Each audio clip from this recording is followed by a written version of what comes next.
Informative, educational, objective, inclusive, comprehensive. This is Progress Report. Updates and conversations from the Government Information Service.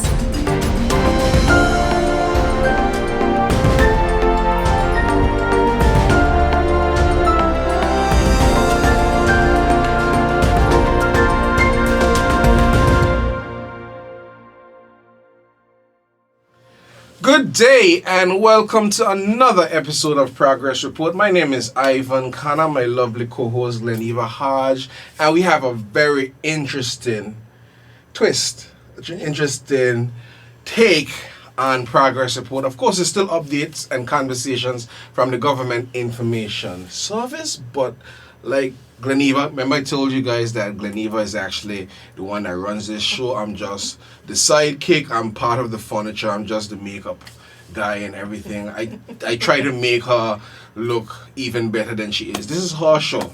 So a while back we had a conversation about, government being the people. And we often talk about it not being the elected representative. Yeah, just the elected. Yeah. Because a lot of times people see just the 11 elected persons Exactly. as being government. But as we have been exploring through this series, Yes. is that there are lots of different components and areas that make up government. Yes. And I know government's commitment to highlighting just Anguillians, whether at home or in the diaspora, the work that they do, and also especially for those in the diaspora, how they view Anguilla coming back in, especially those Yes. who are visiting, Yes. who are coming back in, they get to see with a different set of eyes. Yes. And so this is going to be the first interview in a series of other interviews with notable Anguillians, again, both at home, in the diaspora, and we're going to mix these in with our regular episodes. Definitely. And just to add to that, even when we have the government press conferences regularly now, every first and third Monday, the invitation, everything that from the Premier Office that's puts out is Anguillians at home and in the diaspora, and those who love Anguillian are an Anguillian at heart. Because truth be told, we're a global village. Like, we're all, I used to say, and I still say it, we are interrelated, interconnected, and we're mutually vulnerable. And that sums us up as humanity. And I think if anything brought that home recently was COVID. And when we all were placed in one solid box and we had to live and coexist. Coming outside of that now, things have changed. And actually, it's an excellent segue into our guest. Our guest of honor, Joy Buchanan. Can I call you Joy Buchanan? That's my name. Anything else? Do you want me to add anything else? No. Okay. We're not adding anything else. We let you go down that road. But I know anybody looking at the show, like right now, before we even introduced her, but that's Joy, because you get that all the time. When she visited recently, that was March. Yeah. So I posted a picture and my phone is blowing up. That's Joy, but Joy didn't tell me. So everybody, Joy is here. And Joy's leaving today. So if I didn't see you, sorry, hit me up when you're in England. But everybody knows Joy. So let's take it back before we go a little deeper into the conversation. For those that know you, give them a refresher. For those that don't know you, tell them who you are. So I work in a tech company, and one of the things we have is something called a TLDR. Too long didn't read. It's like a summary, right? Yes. So here's my summary very quickly. So after I left Anguilla, I went to the UK, where I went to school, and then I went to Imperial College London to do chemical engineering. Got my master's in chemical engineering. I love processes. I'm a bit of a geek, so calculus jokes, like I have the best calculus jokes in the world. You sure? Just so that you know. Okay. And then I went and I worked in a construction construction company. So I traveled all over the world building big projects. So I worked in Angola, I worked on Keystone Pipeline in the US and Canada, I worked in Kazakhstan, and then I came back to the UK for a brief period, and then I did data center construction. So I moved away from oil and gas into data centers, and then I went to Belgium, Ireland, and now I'm back in the UK. So I've done at the moment 7 international assignments. I love to travel, and so unfortunately I didn't really come back to Anguilla until March this year, and fell in love with it again, literally, like the beach. I went to the beach last night, and I just looked out into the ocean, into the calm in Meads Bay, and was like, yes. No, that's legit. So, but you gotta give them the preamble to that. I finally got into Sharky's. Oh my god, the food was incredible. I didn't think we could like plug it, but amazing. Just so I am a critique. I critique a lot of things. I'm like, well, they could do this better. I could do that better. Let me tell you, Sharky's, I have no complaints, no critique. You can do nothing better. it was that good. This has been an ongoing thing Yes. with Ivan, and for the past few months. Yes. He has been trying to get in. So Yes. I'm happy to hear that you finally made it, that you enjoyed it. Listen, and in the Dick Jai can tell you, in Taiwu, our friend who's here with us as well, I was just looking at every angle of the place.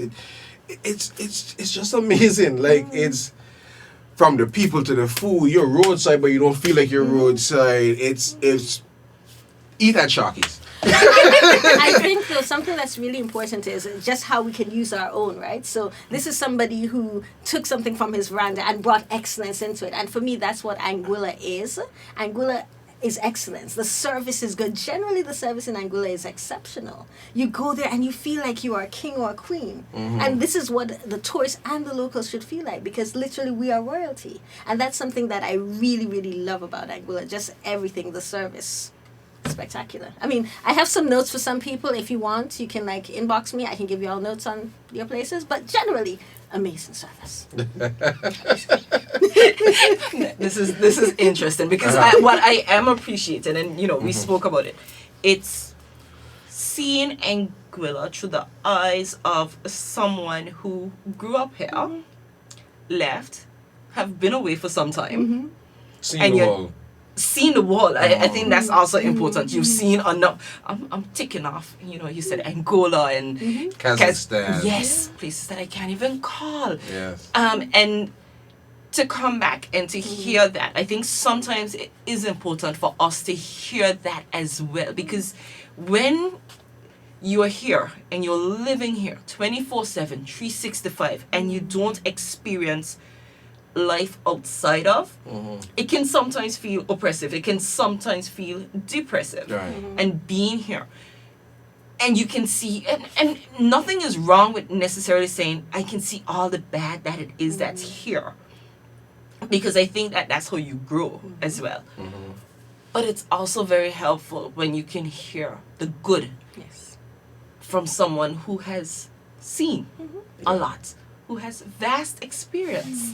And so I think that is interesting to hear. But if I may add just a bit, I don't want folks to miss the fact that she was ingrained in Anguilla society. Her mom and her dad worked, owned businesses.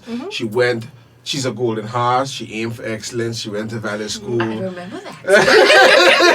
So it's like, she came up. This is not somebody that popped in and left. No, this has been part of you. So let's remember though, somebody, because I love Anguillans, they're going to call you out on stuff. They'll be like, I was born in Jamaica. So she wasn't big really, deal. really always Anguillan. Someone's going to say, Minor but I was details. here, guys. I'm real, okay? Minor details. But that's just it. You've had the growing up experience. You know what life was back then. You know what life has been transformed to now. And like just looking at, like, take any aspect of life. Let's talk family.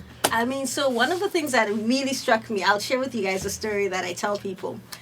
I was at the Sandy Ground boat race and a boy kissed me on the cheek, okay?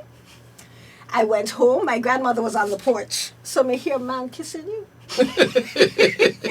I was 8 years old. So there was nothing salacious, right? And I used to hate that. Why can't you do anything without 50 people knowing in Anguilla? But then you understand that's also about community. So if Yeah. you're sick, somebody's going to help you. Someone's going to give you a lift. And I didn't appreciate that until now I came back and I was trying to get somewhere and I was like, I can't like hail a ride. It might not be safe anymore, you know, and we're missing those things that were basic and decent in our society, you know, and I just appreciate it so much more coming back. Like, it's great. Again, sometimes, I keep saying this, but sometimes you have to leave Yes. to appreciate what you have. Right. Because you're there, you're in the trenches every day, and sometimes it becomes difficult to appreciate what you have Right. until you no longer have it. Yes. Yeah. And do not try this with your spouses, people. When no one's telling you to leave your spouses and come back. No, I want to make it very clear.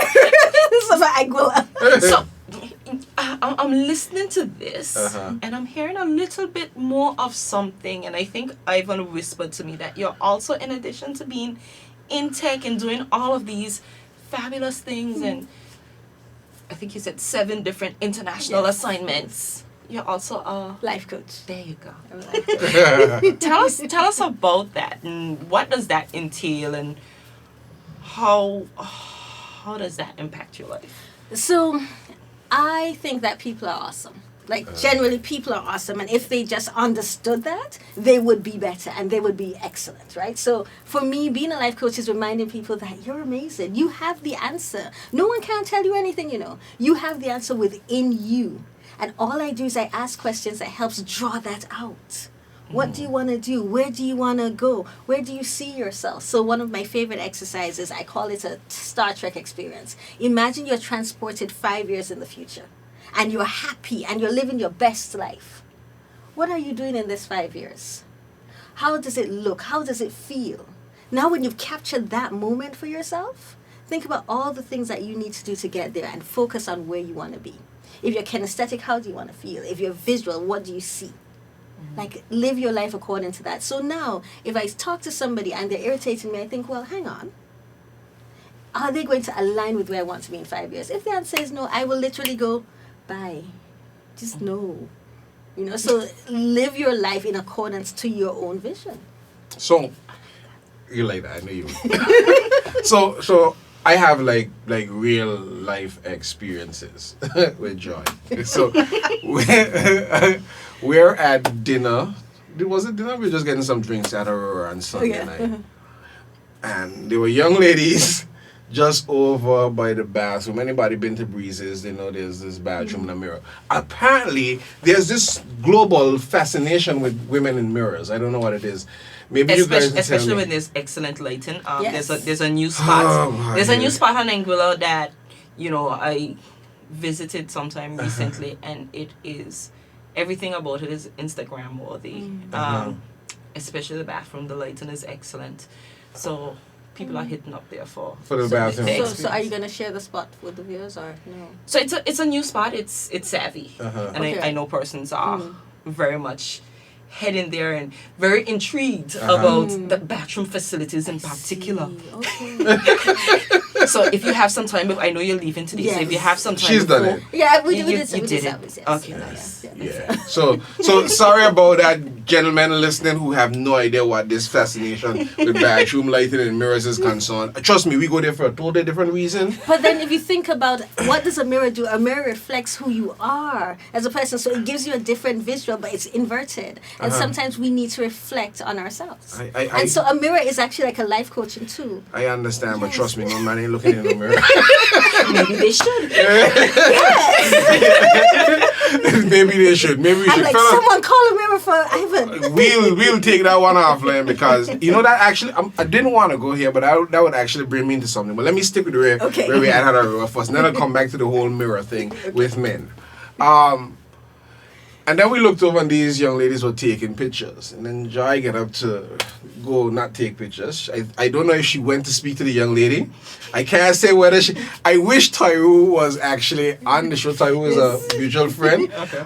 So Taiwu knows Joy and knows Joy well. So I don't know if she got up to speak to the young lady or put herself in a position to speak to the young lady because that's what Joy does. Joy will be scouting the room and Joy will be scouting people, and she has spidey senses will start tingling, and she has to speak to this person, and she's gonna start by asking them questions, and she's peering into your soul, and then this person find themselves just talking to Joy, like the young lady at the table last night. She's just talking to Joy. Anyway, back to Aurora.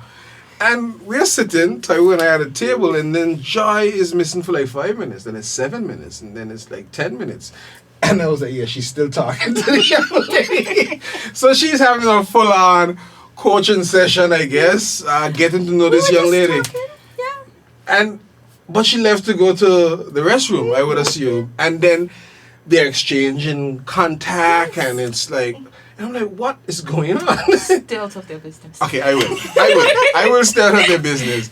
But it brings me to what I want to talk about. Because, so I often tell people, no, I don't want to say this here, then people can understand why I'm doing it. But people approach me a lot, and I approach people a lot. And I've often said that what we're missing, you alluded to this too, we tend to talk at each other and not with each other. We are missing conversation. You touched on that. It was a very integral part of our society. If you look at how we even communicate, we had not spoken for years before Crispin. Literally years. Before Crispin reconnected us, it was just like boom, boom, boom, here, Joy, boom, we hit it up. Yeah. Then you're in Angola visiting. We just lying having fun, reconnected, and it's like, why can't that happen on more levels? Is it a matter of emotional maturity? What is it? Because even in today's society, what you have in our high schools, and Dr. Banks, Devonish touched on this stuff when she was here, and even the chief education officer, is like there seems to be this communication barrier, gap, wall, bottleneck, however you want to look at it, with our young people. But people would want to say that this was a young lady. People want to say, though, they don't listen, they probably rude. But you stood and had a conversation. The only thing they didn't do was hug and cry from my vantage point. But so we actually hugged. Oh, see? We hugged, yeah. It was moments. But what makes that? Is it that you're a life coach so that you can get in, or is something that everybody can do? Do you know what? Do you remember Mom Gat's store in North Hill? Yes. I grew up with my grandmother and my uncles and aunts going to that store just quickly and connecting. We grew up with family gatherings and dinners, and even in school when we did debates, we grew up with true, solid friendships. So we valued people from growing up, and it was expected.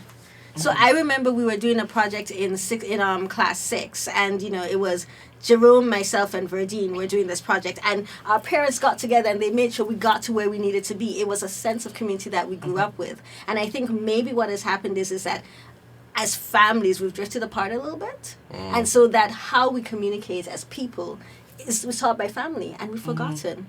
As we've gone to England, things are getting expensive. People are focused on making money, not necessarily just focusing on sitting. Like literally, so Taiwo complained. We were at the beach for 4 hours. I'm good. She was like, but we only spent 4 hours. I'm like, 4 hours on the beaches. We're good. Like I'm living my best life. She's like, no. We should go there all day, watch the sunset, go from 9 till 6 at the beach. It's just not something. That's a working day, right? It's like, it's perspective. Like how do we view family and just the importance of connecting? Yeah. And I don't think it's a special skill I have. I think it's literally just making sure that you listen, making sure that you understand. People are people, and they're not like you. Like, I'm a born-again Christian who believes one of my passions is Christianity and making sure that people, after they get married, have good sex. That is, like, a passion of mine. Because a lot of people in the church are not having good sex when they're married. It's an issue, right? But at the end of the day, that's a quite controversial subject matter. Right? And I know this, so I don't kind of, like, talk about it all the time. However, you have to be able to understand that everyone's not going to agree with me. People think I'm outrageous. That's okay, but I'm going to take the time to listen to them before I tell them that they're stupid. You see? So I did not see that. No, that's Joy. That's Joy. But before you go there, Granny, and I'm going to let you have the rest of this time, because I've had Joy all week. We've connected. But you touched on something, and it's your religious convictions. Yes. And I think people need to know how deep that runs. It's not just that you go to church and you pay your tithes. Like, Tell us a little bit about that. So for me, I think, how do you summarize Christianity?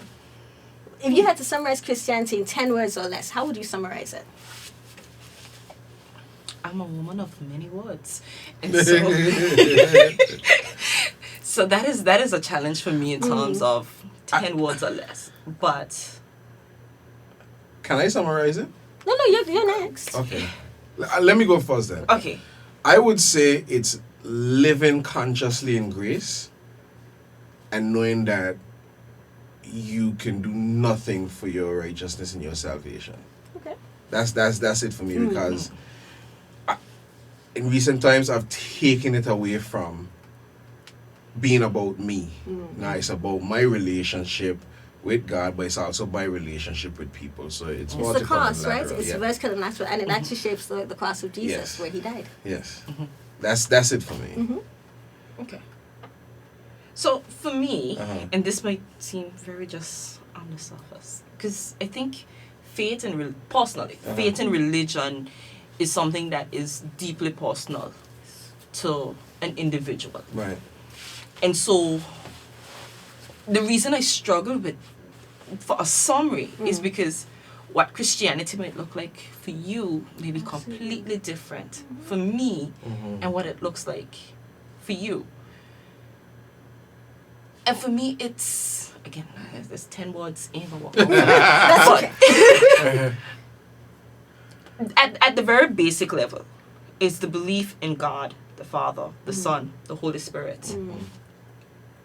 You believe that he was crucified, and that he died for our sins, and you know that you could tell where I grew up in the Methodist Church, that he died and he will come again. Nicene Creed.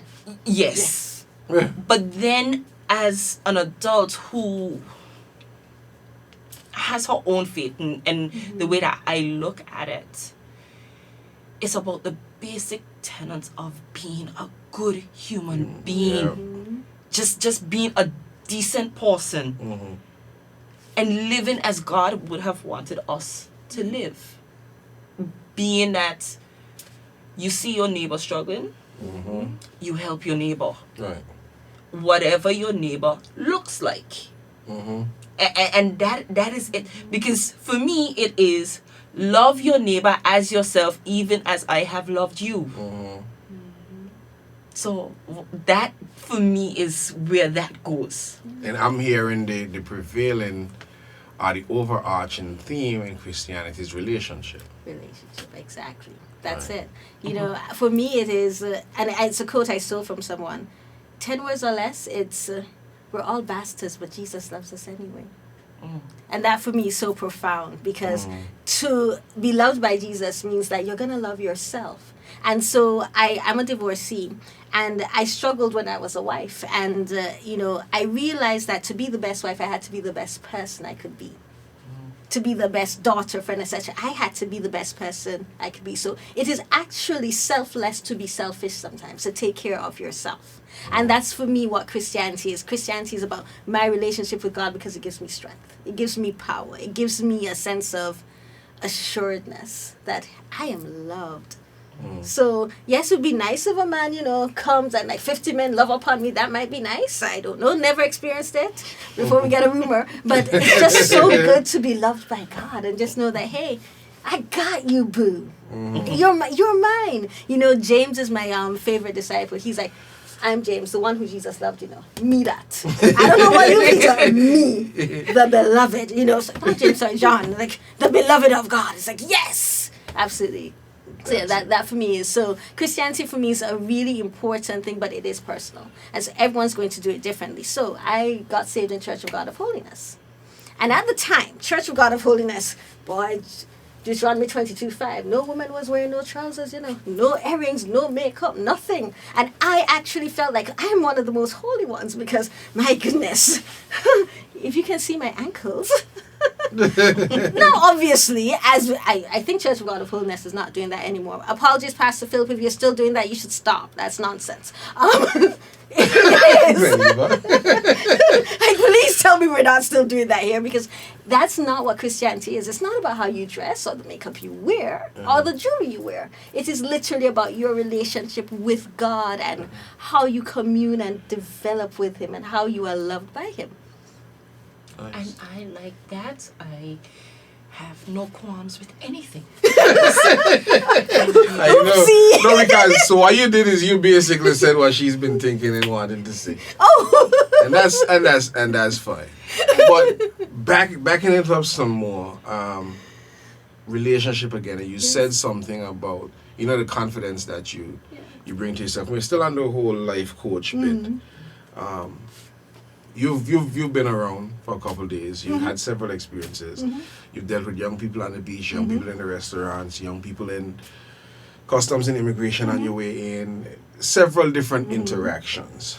If there's one nugget, given your vast experience, given the years that you've spent on Earth, that you would leave with the young people of Anguilla who have gone through COVID, who've gone through emotional and mental upheavals, distraught, however you want to look, turmoil on the backside of Hurricane Irma, who's had to deal with the political gauntlet that is Anguilla over the last couple of years, and the uncertainty and questioning their worth and where do they fit in this society. What would you say? I would say to them that the older people are listening.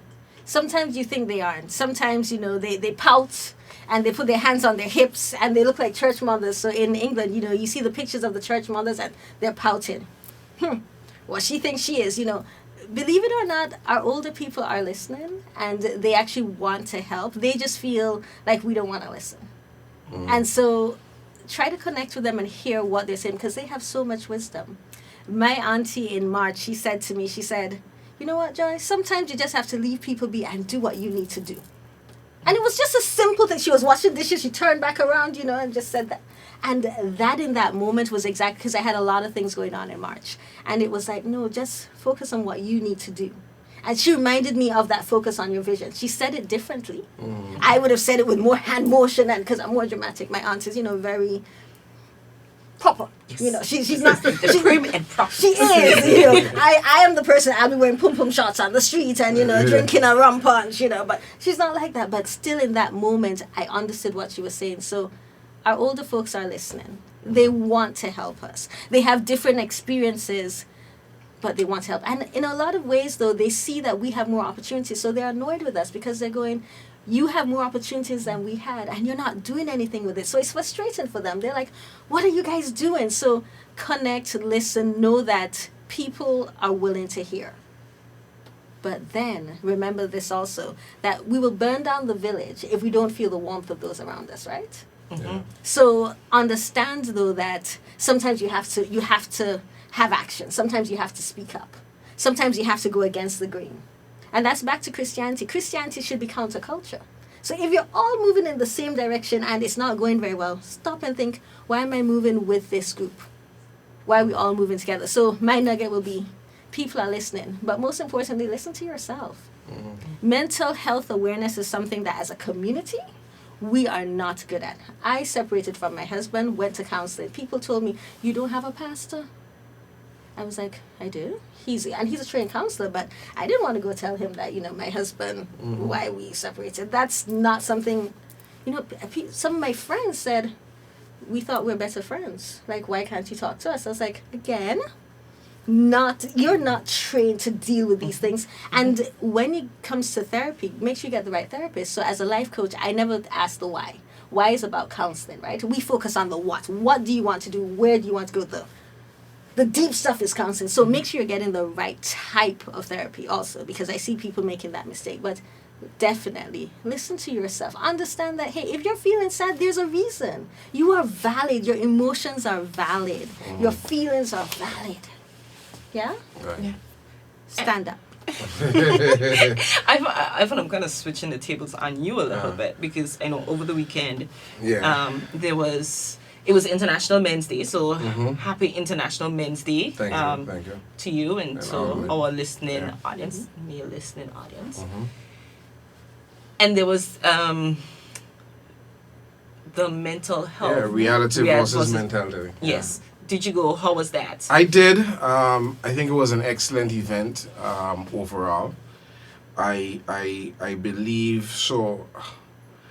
I've had like a little leadership training over and over again, and there are certain little things that I would have done different. I've shared this with the organizers as well, like just knowing your audience. For men to put us to sit in pew seating, it didn't spark the conversation as opposed if we had gotten everybody to like sit around.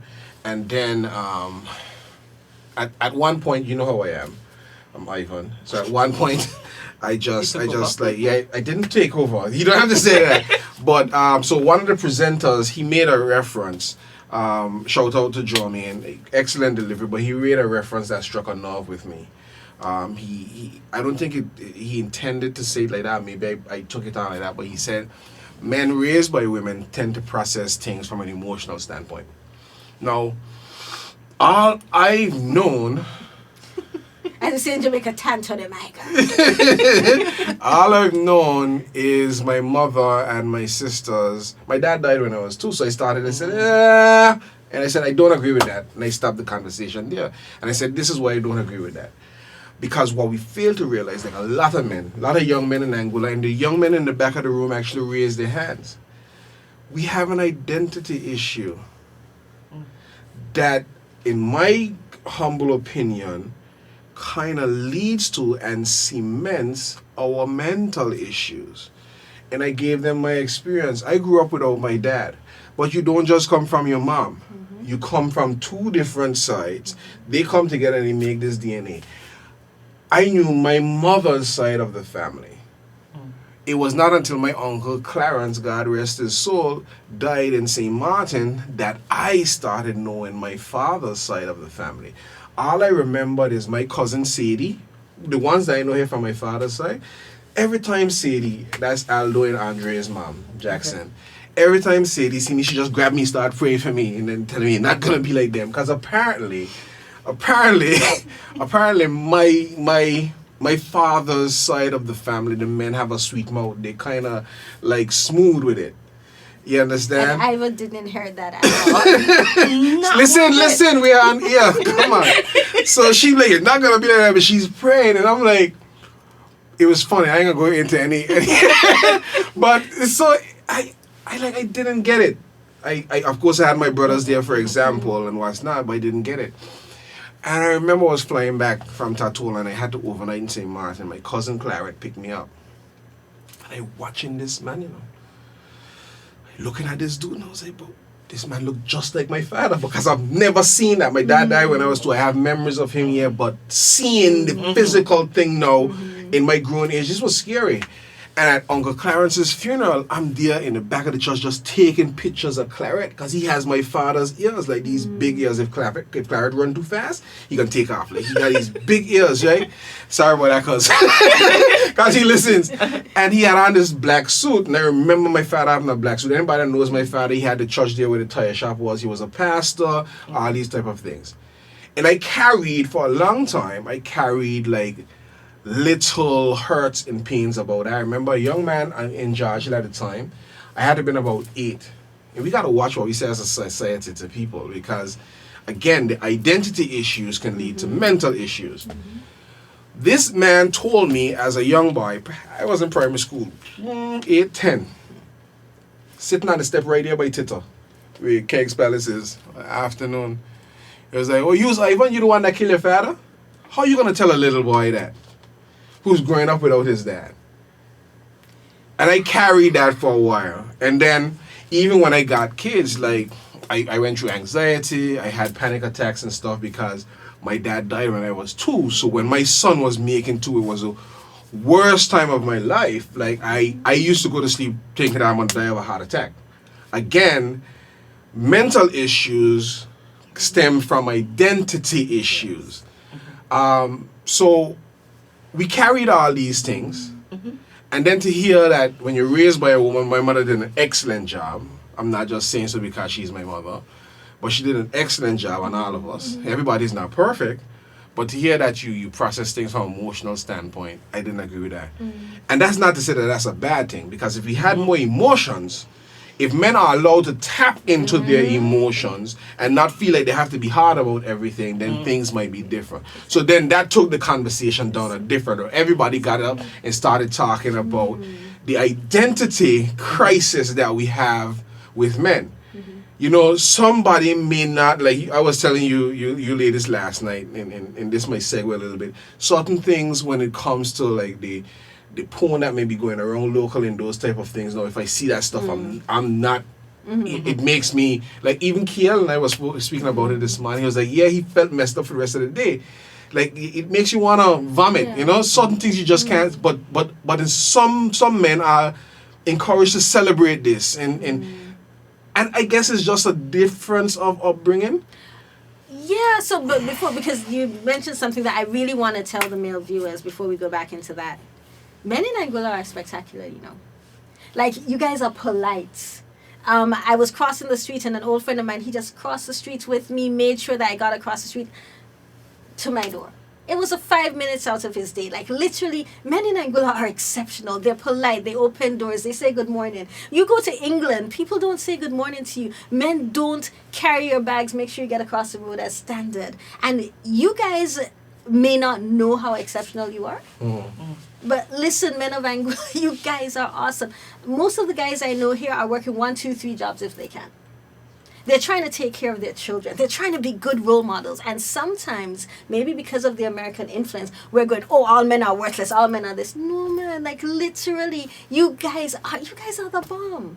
And so I just wanted to plug that because it's so important, because you may be comparing yourselves to, I don't know, rappers or Americans or like people who want to go to New York on jets. Who cares? You're taking care of your children. You're being good role models. You're going to church. And even those who don't go to church, they're good, solid men here. Like, literally. And there's an international man shortage, let me tell you. International. So we can have this. We can continue this conversation. And again, I'm going to say, you know, it is sometimes important to hear from an outside perspective, because living here and experiencing it on a 24/7, 365 basis, there are some of us that may have a completely different view. So getting it from an outside perspective, I'm certain is always something good to hear. Yeah. I actually think a lot of men, I think a lot of men listening would actually appreciate hearing that, because those were some of the conversations that came out. Now, I actually told Dr. Banks Devonish, who spearheaded this from, I don't think it's a department or unit, but it's all under the Ministry of Social Development, herself and Kimolai Murphy from Gender Affairs, Kimolai, what they call it. Yeah. I told them they have to do another one, and I said don't wait too late to do it, because every man in the room that was there appreciated it and said it just can't start and stop here, because that's what we failed to have. And I know that there were a lot of persons I spoke to, men that wanted to attend, but there was so much happening on Saturday. So much, yeah. And they couldn't be there. And so yes, it's something that I'm happy to hear went well, and maybe we can have them back on and we can discuss. Oh, definitely. What I appreciated from them, not to cut you off, what I appreciated from them, they were there, but they just took themselves out of the conversation. They weren't in the room at all, and it was a free and safe space for men to talk and men to open up. And we need more of that. We missed the domino. It was Domino's. That was what my grandfather, that's where they had their safe space. Yes, but that was that's exactly what a guy said in the thing. He was like, people think that the men just wanted to go and drink and sit and play dominoes, waste time. He was like, no, that was their safe space. He's learning that now. And then he also spoke about, he said when his dad finished building a house, he took his grandmother to see the house, and his grandmother said, oh, my son is finally a man. And he was like, but my father's a man all my life. I know my father to be a man. So again, the identity, like what makes a man? That was a big thing that came out. Like, what makes me a man as an Ivan? It's not genitalia. It's like, what makes you a man? That's part of it. But, and then what's kind of, and we're gonna leave this here after I touch this point, but what's kind of, okay, so we're gonna leave that here. We're gonna drop But that then here. I think just on the converse also, it's what makes a woman also, because there's a femininity that. But not to cut you off, Okay. but this is what he said, and he's right. A woman just becomes a woman. Is that so? Is that so? But there's no criteria. Tell me the criteria for being a woman. But I think. But it's the societal pressures, and I think we need to have, and I'm enjoying this because I think we need to have more conversations together. It is important for men to have conversations with men.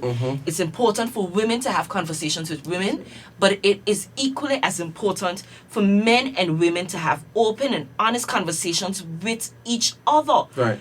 Because as a man, you may not necessarily see and realize the societal pressures that exist on women to be women. We aren't just women because we are. You're sometimes seen as lesser of a woman if you don't have children. Yes. You can't keep a man. You whatever it is. Look, she can't keep a man. Well, she can't keep house. But- What kind of woman she is? But hold on, and hold so on. it questions. Yes. I agree with all that you're saying, but in that you're still referred to as a woman, and this was the conversation that the men were saying. No, listen. Everything you said just now. Don't talk about. Here we go. No, we going here today. Okay. We can go here today. Okay. Now, folks, you're listening. She literally turned. So here Because we go. no, I have experienced this even in my own life. You are accomplishing certain things, and I would really love to hear from Joy with all that she has accomplished. You're accomplishing certain things, you're doing certain things within your life. You have reached a certain point. Don't talk about when you get there financially. I can't wait to get there financially. But when you get there financially, and someone is not there, they want to be in your life, but they're not there. And you speak about what makes a man, and the fact that for some men, they feel less than a man because, so you have to make the woman feel more man than woman to make you feel good about yourself. So yeah, you pull that back, and it's about so many aspects of stripping away her femininity, her womanhood, and you tear that down simply because you ain't work out your stuff over here with your identity crisis. And so you then try to push that on somebody else. So these conversations, I can't wait to have Kim back. I'm so sorry that you missed that episode, Ivan. But I think it's going to be very important as we go forward and we look at building our society and where we want to go as a country. Yes. Having these conversations, again, separately and then together, and seeing how they impact us. Right. And I think I'm going to get in trouble because you got me here preaching. But I say amen? No, but I really feel as if though that identity crisis that men sometimes feel, and the way that it is sometimes pushed onto women just because they don't know who they are, and so you have that flip side as to society is meant to be a balance. However that works, it's meant to be a balance. And when one side isn't living up to their potential, or feel as if though they're not living up to their potential, then this side is either forced to bring up the rear, or there is something else that ends up happening. And so until we can get that yin and yang, that balance, this whole thing about where we are as a society and talking and listening to each other, not talking down, not talking up, but having open and honest conversations with each other about who we are and what we need and where we need to go. We're going to continue to live in this unity because I think, not to cut you off, but I think we can agree everybody in the room that that's the basis of our problems. Yes. That's the Genesis basis 1, of our 26 problem. and 27. In the image of God we are made. If we start to remember that we're all made in the image of God and know who we are in God, we're going to relate differently. Yeah, I think like just even the conversation here and then flashing back to Saturday night, like I think that's where it's at, because we talked recently about value, and another part about it is worth. And how we ascribe that and just even on the basic level with each other. I mean, I'm gonna say it again, this is your show, but I have no problem. So what type of makeup are you? If you're the makeup, like, are you foundation to I- or are you a blusher to highlight? I am Like, what do you- foundation, blush, gloss, stick. You know, just rambling stuff. Yes, I yes, know yes. nothing about makeup. And I would agree with you because I have no idea about makeup, so it is funny. I was like, I just want to understand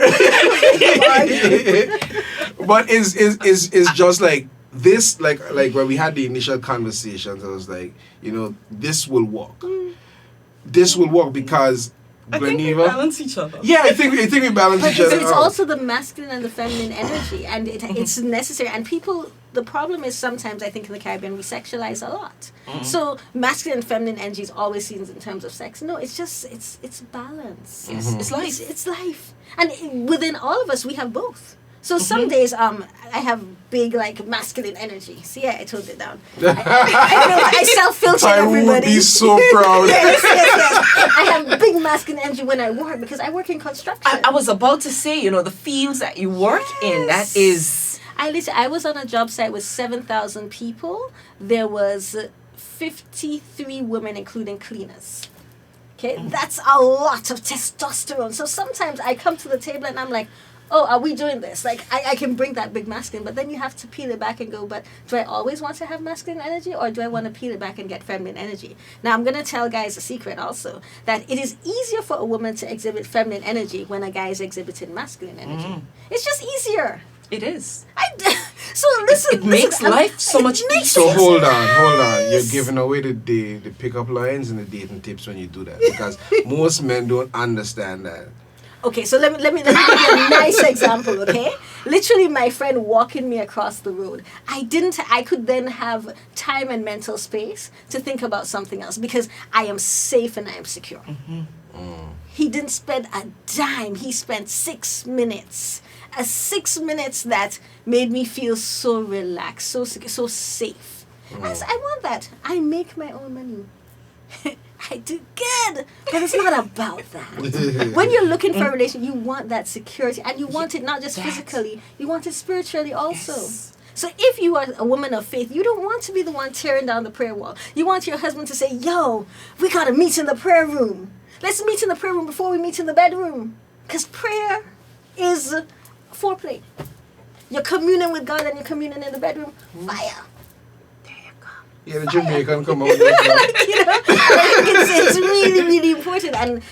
But I think it's something that Anguillan men are great. They just do what they do. But if we lean more into it and tell them how great they are, and they will start exhibiting. That's what's not happening. And because we are told as women not to say. So I'll give you a great example. I dated a boy, okay? A boy? I dated a boy. The 8-year-old boy that No. kissed you. That, by the way, was, according to my grandmother, my 7th cousin. Which I So she went there. Oh my gosh. You're so That is the most ingredient thing I have heard. That is even more Anguillan than ILR. yes. 7th cousin. Yes. Or, you know, the other Anguillan thing, who you're for, which also leads to identity. So, who you're for, I grew up not, you never heard you're for a woman, you always heard you're for a man. Yeah. So it's so and so for this person, so and so that person. And it's like, well, but your identity is also linked to your family in Anguilla. So if you don't come from a certain family, then you're going to feel like you're not worth it. And then you get accolades based on your family structure. So, yeah, I'm very lucky. Like, my dad was a doctor. So, you know, people associated me with these certain things. So I was in the Prince and Princess show. Okay? And I decided, now, I have no rhythm at all. So I decided I was going to work up myself on Prince and Princess show, right?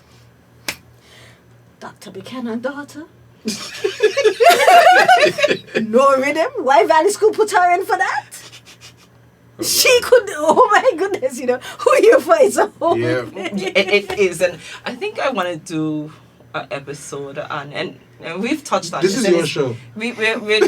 We're gonna look at as we start to do more of these types of episodes, Uh-huh. looking at this very controversial term.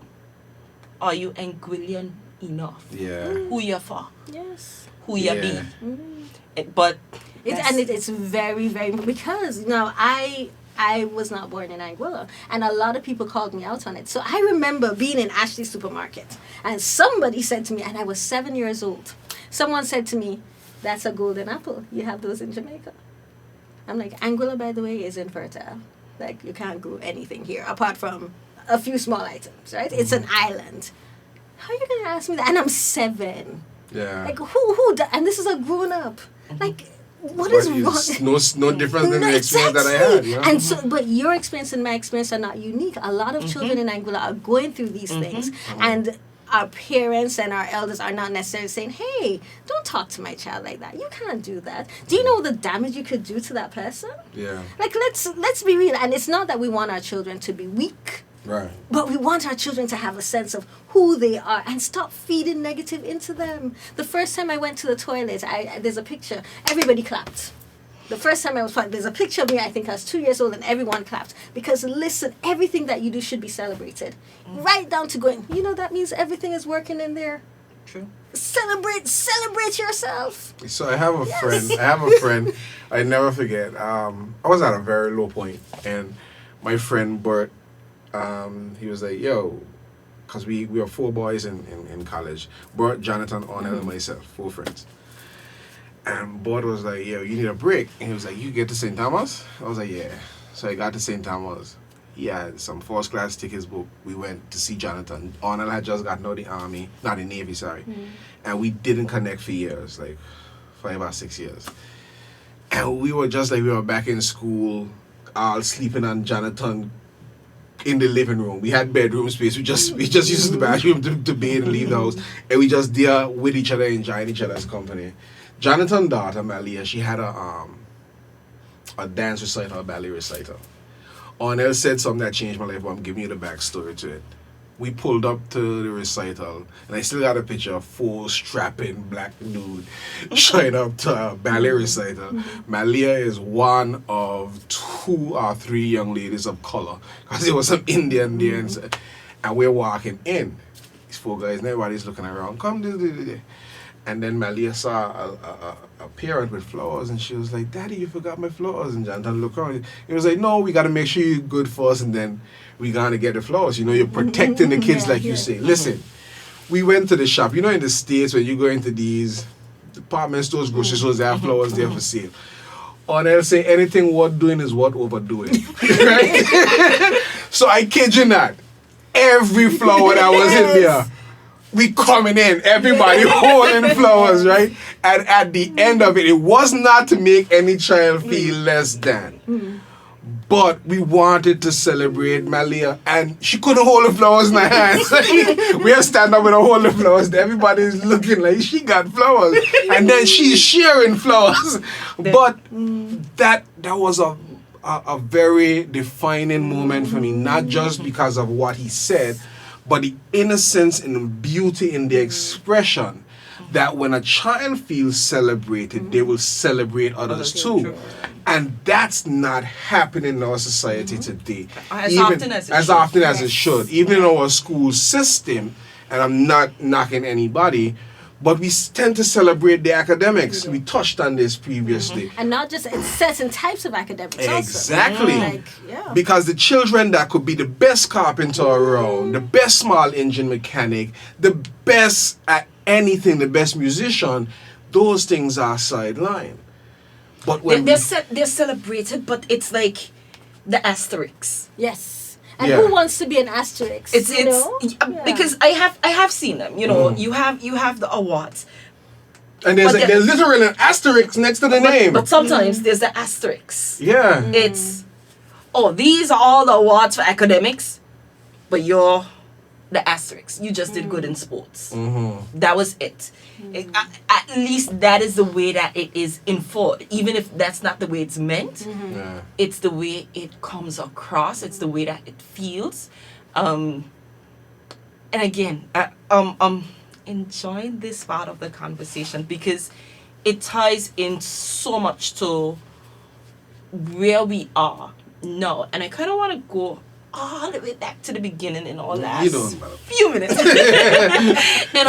in our last few minutes, because Joy, in the beginning when you were speaking and you spoke about being a life coach and thinking about life and where you are in 5 years and will it matter? Where do you want to be? Where do you see yourself? What do you want to accomplish? And I think going back to the conversation that we had with the premier, Yes. it is why I am so invested in Anguilla having a national development plan. Because it is not just a 5-year plan. It is a long-term plan.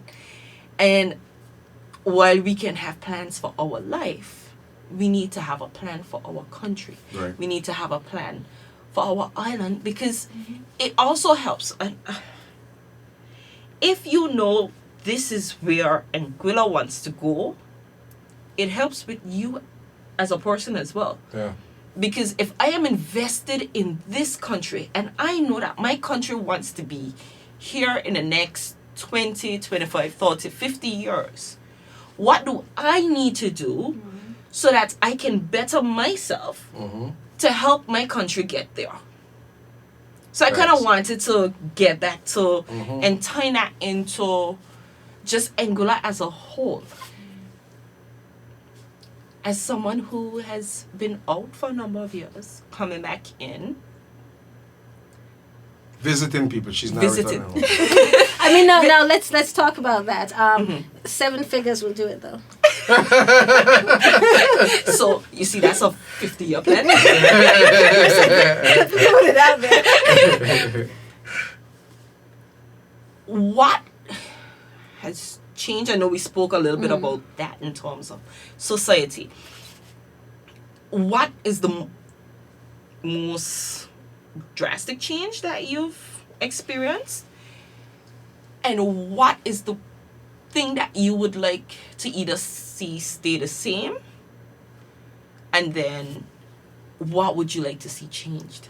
What I'd like to see stay the same is service. The service here is immaculate. I love good service, and for the most part, and as I said, I can give some people some notes, but for the most part, the service was great. So keep it up. I like the sense. I like good morning. Good morning is an affirmation that it's going to be a good day. I like the fact that we consciously affirm, even with that. I like the way that we brag about some of our family members here. Like, people talk about their family with such goodness some of the time. I wish we did more of that. So those are the things I'd like to see. Just connection with family. Our beaches are clean. I went to Nice on the French Riviera.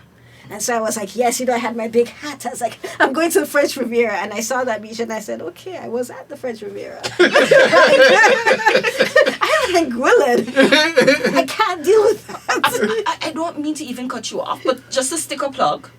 I know that the USA Today, right, top 10, top 20 beaches, top 20 beaches. Shoal Bay is nominated. Find a link. Vote. You can vote every day. Let us get to number 1. Yes, and don't be upset that they have a picture of sandy ground, but it says. I was highly upset. Yeah, but here we go. So I was on a Facebook group and somebody said that another Caribbean island had better beaches than Anguilla, and so I was on this Facebook group and I said, I don't know what kind of high grade weed you're smoking, but I suggest that you stop because Anguilla has the best beaches. Somebody else came on and their surname was Hodge and they were like, absolutely, Anguilla has the best beaches. And it turns out it was an Anguillan also. And we were just there like helping to educate the masses on their sheer lack of knowledge on life. So yes, that's how I feel about Anguilla's beaches. Just in case anyone wanted my opinion, you got it. Okay, so what are the things that have changed drastically? I think we've gotten bigger. And so, therefore, we don't know each other the way we do. So now I believe that someone could kiss me on the cheek without anybody knowing. Nope, not at all. Still no. So you gotta see. It depends on what it is. You could fall down, bruise your knee, and nobody will know. But kiss you on the cheek, everybody gonna know. Yes. Especially if you belong to somebody else, or somebody got. Who needs to know will know. Who needs to know will know. So one thing that I do think that, and I know we don't have that much time, in terms of morality though, we do need to be careful of our sense of morality and people cheating openly. I mean, I should not go to a bar and see a man dancing with his girlfriend and his mistress rubbing up on his backside, which I've seen in Anguilla. I should not have to go to a bar, look in the corner and say, but wait, I saw him with his wife earlier today. And it's happening in our society, and we're all going to church. So I do think that there's something we should do better. you asked me.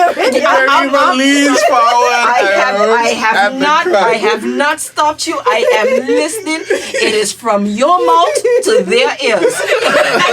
I do think it's something, because that's breaking down our society and it's breaking down our children, because that's what they're growing up seeing. Value and worth. Yes. You should grow up hearing, my father is married to my mother and therefore they're there together, and therefore I know that a man she gives her the security emotionally. So when she lies down with her husband and she has an orgasm, she shouldn't have to worry that he's going to give an orgasm to somebody else. That's not how it's supposed to be. Anyway, I think we're out of time. Sorry that you just asked me. I went there. So I have appreciated this conversation in more ways than I can explain. So Ivan, while I take in all of those little bits of nuggets that were just dropped right there, I am going to let you take us out. Okay, so the funny thing is that I told you, I know we've been laughing and talking about this all week, right? Jai was like, yeah, you can, I'm here to help. Yes. Yeah, and Taiwo, you can come to your meetings, anything you want us to do with you. And I'm like, no, Joy, because you're going to leave me with so much to do. And I know she just did, because Gleneva is going to unravel all of this for the rest of this season and seasons to come, because you've given us so much. It was an absolute pleasure having you on Progress Report, a different spin, because while it is updates and conversations from the Government Information Service, we often say, and it's our conviction here, that the government is the people. You may not be here living 24/7, but you're a part of Anguilla's history. You're a part of Anguilla's present. You've contributed to the economy over the last however long. Plentifully. And you're part of our future. I know your heart is with the development of people overall. You're giving your contact to so many persons. And I'll just put this out there. When you do have the time, you often engage, so anybody can hit you up on the social platforms and have a conversation. Like I said, you're a life coach. I appreciated so much of what you shared. Next time you're back, hopefully Taiwo, who's here listening, she'll muster up the courage to come on camera and have a deeper conversation with us, because it's this stuff that helps us grow. This has been excellent. To our radio partners, thank you for always being willing to support us and for bringing these conversations to the public. We are getting a lot of great feedback, a lot of constructive criticism, and I just want everybody to be mindful of what this really means. Like, we've taken this podcast nature to a very serious topic, because this is what the next generation needs. This is the tone of the day, and it's something that we take a lot of pride in delivering to people. So on that note, One more thing though. So when you're coming with your constructive criticism, people, let's come with solutions, right? Please, nobody likes to whine, right? So unless you're going to say that to Caribbean people, unless you want to whine on a woman who is your wife or your girlfriend, if you want to, that kind of whining is acceptable. Drinking wine is acceptable. Whining without a solution is really unacceptable. So please don't do it. We don't like that. And that, ladies and gentlemen, from a life coach, and so this has been another a special, extraordinary, super califragilisticspsalidocious episode of Progress Report. We really enjoyed having you, Joy. It's been an ultimate pleasure. Like I've been saying all day, with you driving in the back like Miss Daisy, I'm your loyal subject. All right. There's so much history to that.